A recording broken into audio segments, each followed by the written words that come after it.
नमस्कार दोस्तों, मैं सुभाष गुप्ता आप सभी का बहुत बहुत स्वागत करता हूं अपने यूट्यूब चैनल स्टडी 95 भारत पर।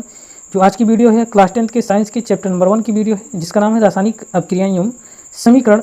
ये पार्ट आपका 5 है, भाग 5 है।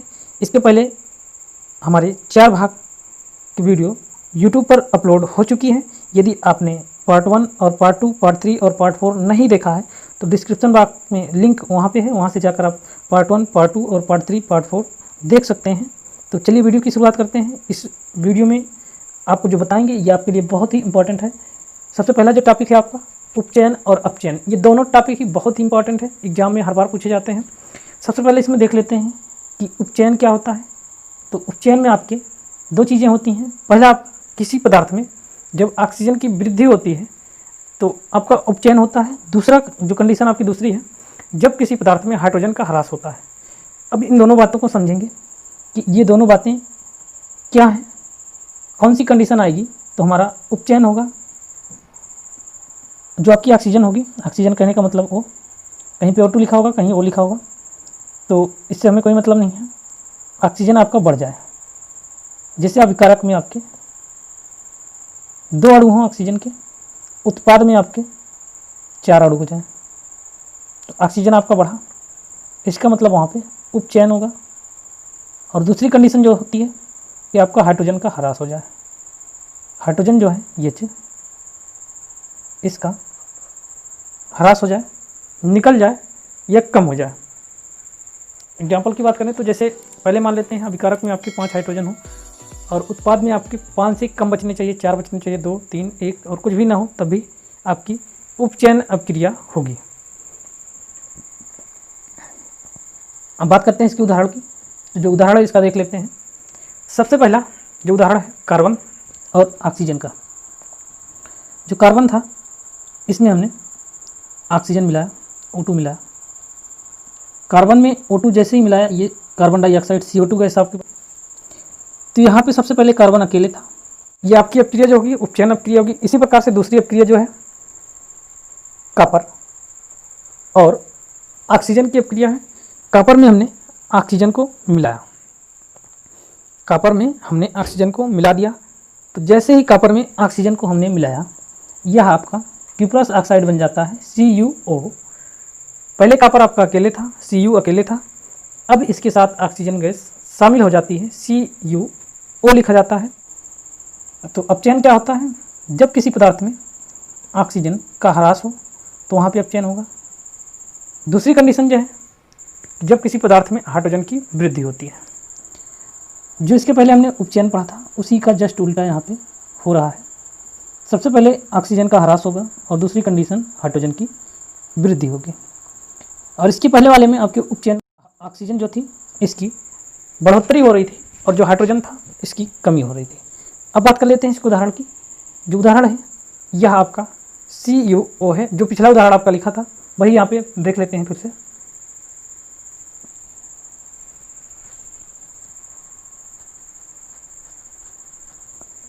इस उदाहरण में आपके उपचयन और अपचयन दोनों हो रहे हैं, जैसे कि इसमें तीर के निशान से दिखाया गया है। यहाँ पे क्या हो रहा है और वहाँ पे क्या हो रहा है, तो चलिए इसको थोड़ा सा समझ लेते हैं। सबसे पहले जो आपका रिएक्शन था वहाँ पे क्यूप्रस ऑक्साइड CuO मिल रहा था, तो उसको हम फिर से रिएक्शन कराएंगे किसके साथ, H2 के साथ, हाइड्रोजन के साथ। तो बनेगा क्या,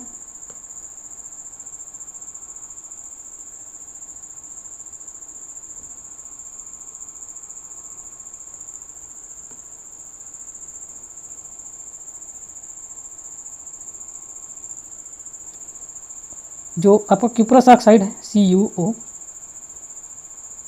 इसमें जैसे ही हाइड्रोजन हमने मिलाया और हाइड्रोजन मिलाने के बाद इसको टेम्परेचर दे रहे हैं, हीट दे रहे हैं, गर्म कर रहे हैं।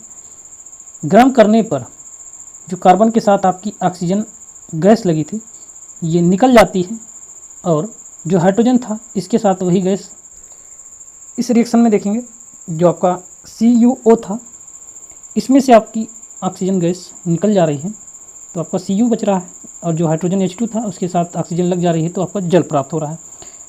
अब यहाँ पे तीर के निशान के द्वारा दिखाया गया है CuO में सबसे पहले ऑक्सीजन था और ऑक्सीजन जब हट जाता है तो आपका Cu प्राप्त होता है। वहाँ पे ऑक्सीजन की आपकी कमी हो रही है, इसका मतलब आपका अपचयन होगा, जो कि हमने अपचयन में पढ़ा था कि ऑक्सीजन का यदि ह्रास हो रहा है, कमी हो रही है और हाइड्रोजन की वृद्धि हो रही है तो वह आपका अपचयन होगा। तो यहाँ पे एक कंडीशन लग रही है ऑक्सीजन की कमी, हाइड्रोजन तो यहाँ पे बढ़ नहीं रहा है। और जो दूसरी कंडीशन है उपचयन की, उपचयन में आपका ऑक्सीजन की वृद्धि हो।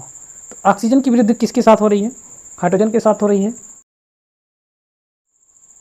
यहाँ पे आपका उपचयन हो रहा है। जैसे ही हाइड्रोजन के साथ ऑक्सीजन बढ़ी, यहाँ पे तुरंत आपका उपचयन हो जाता है। तो उपचयन और अपचयन बहुत ही इम्पोर्टेंट टॉपिक था आपका, ये आपको समझ में आ गया होगा। चलिए आगे बात करते हैं अगले टॉपिक की, कि दैनिक जीवन में उपचयन अपक्रिया के हमारे क्या प्रभाव हैं। तो जो पहला प्रभाव आपका है संक्षारण। संक्षारण कहने का मतलब कोई भी आपकी धातु होगी, इस पर जंग लग जाता है, वही आपका संक्षारण कहलाता है। अब इसमें देखते हैं साइंस के लैंग्वेज में कैसे लिखा गया है, कि जब कोई धातु आर्द्रता, अम्ल आदि के संपर्क में आती है, जिससे धातु की ऊपरी परत कमजोर हो जाती है, साक्षरित हो जाता है या फिर संक्षारित हो जाती है। इसका मतलब यही होगा कि किसी भी धातु को यदि हम खुले में छोड़ देते हैं या फिर कहीं नमी के संपर्क में आती है या फिर अम्ल के संपर्क में आएगी, किसी न किसी के संपर्क में आने से यह उससे रिएक्शन कर जाती है और वह उसकी ऊपरी परत जो होती है धीरे धीरे कमज़ोर होती जाएगी और वही प्रक्रिया आपकी संक्षारण या संक्षारित कहलाती है। उदाहरण की बात करें तो लोहे की जो वस्तु होती है, इस पर जंग लगता है, देखे होंगे आप लोग।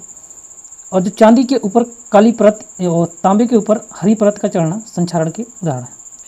यदि लोहा आपका संक्षारित होता है तो इस पर जंग लग जाता है, एक भूरे कलर का आपका परत बन जाती है। और जो चांदी होती है इसके ऊपर काली परत बनती है और जो आपका तांबा होता है इसके ऊपर हरी परत बन जाती है। इसका प्रैक्टिकल आप लोग घर में कर सकते हैं कि कोई एक आप आयरन लीजिए, लोहा लीजिए, उसको 1-2 दिन तक छोड़ दीजिए खुले में, नमी में या फिर किसी अम्ल के संपर्क में कर देते हैं। खुले में छोड़ देंगे तो पानी अगर उस पाता है, नमी पाता है, तो वहाँ से उस पर जंग लग जाता है कुछ दिन बाद। वैसे ही चांदी यदि आप छोड़ देते हैं खुले में, नमी पाती है तो यह धीरे धीरे काली हो जाती है। और जो आपकी तांबा है इसमें भी वही कंडीशन होती है, नमी पाने पर ये इसमें हरे रंग की परत आपकी चढ़ जाती है। तो ये थे संक्षारण के कुछ उदाहरण। अब इनको दूर कैसे किया जाए, तो इनको दूर करने का जो तरीका है, कई तरीके हैं।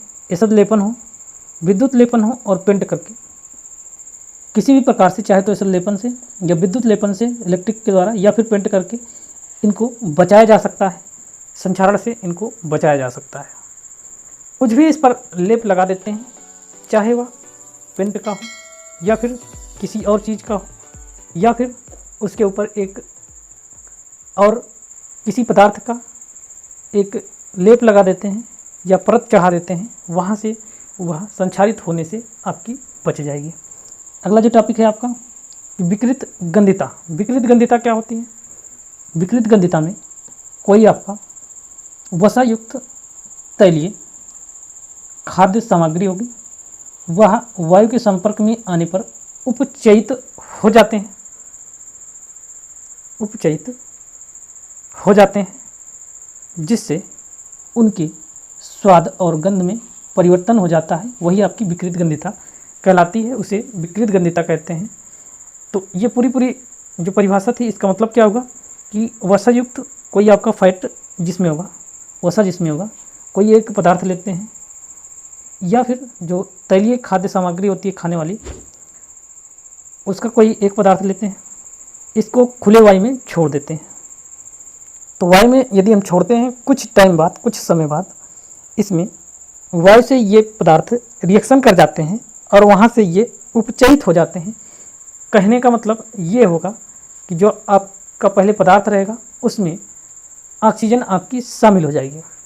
जैसे ही आपकी ऑक्सीजन शामिल हुई, इसके पहले हमने बताया कि उपचयन होगा वहाँ पे, तो ये उपचयित हो जाती है और इनके जो स्वाद होते हैं इनमें थोड़ा सा परिवर्तन हो जाता है, जो गंध होंगे इनमें थोड़ा सा परिवर्तन हो जाएगा। और इसे ही हम विकृत गंधिता कहते हैं। इसे कैसे दूर किया जाए इसको देख लेते हैं। जो विकृत गंधिता है इसको रोकने के उपाय क्या है? तो पहला जो उपाय है कि जो ऑक्सीकारक है उसका उपयोग करें। किसी भी पदार्थ के लिए जो उसका ऑक्सीकारक हो उसका उपयोग करें, और वायुरोधी बर्तन में खाद्य सामग्री रख दें, तब ये आपका विकृत गंधिता से बचाया जा सकता है। खुले में छोड़ेंगे तो वह तुरंत ही खराब हो जाएगी। अगर हम उसको बंद बर्तन में रखते हैं तो वह जल्दी से उसमें विकृत गंधिता का गुण नहीं पाया जाएगा। और तीसरा है आपका वायु के स्थान पर नाइट्रोजन गैस द्वारा। वायु के स्थान पर यदि हम नाइट्रोजन गैस भर देते हैं, कोई भी खाद्य सामग्री होगी, तो उसमें आपकी उसकी खराब होने की संभावना बहुत ही कम हो जाती है। जैसे कि जो कुछ आप खाते हैं, मार्केट में जो उपलब्ध विभिन्न प्रकार की सामग्रियां हैं पैकेट में, खाने वाले में, उन सभी में आपका नाइट्रोजन गैस भरी होती है। इस कारण से उनके स्वाद में किसी भी प्रकार की कमी नहीं आती है। यदि वह 6 महीने या 6 मंथ पुरानी हो गई हैं तब भी उसका स्वाद पहले जैसा ही बना रहता है। अगला आपका था शीतलन के द्वारा।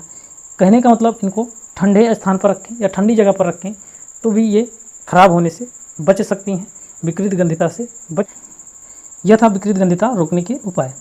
उम्मीद करते हैं यह वीडियो आपको पसंद आई होगी, और अधिक वीडियो पाने के लिए हमारे चैनल को सब्सक्राइब करें या फिर यूट्यूब पर लिखें स्टडी 95 और स्पेस दें भारत। आपको मैथ और साइंस से जुड़ी हर प्रकार की वीडियो आपको वहाँ पर मिलेंगी, वहाँ से जाकर आप वीडियो देख सकते हैं। अगली वीडियो में फिर मिलेंगे, तब तक के लिए जय हिंद जय भारत।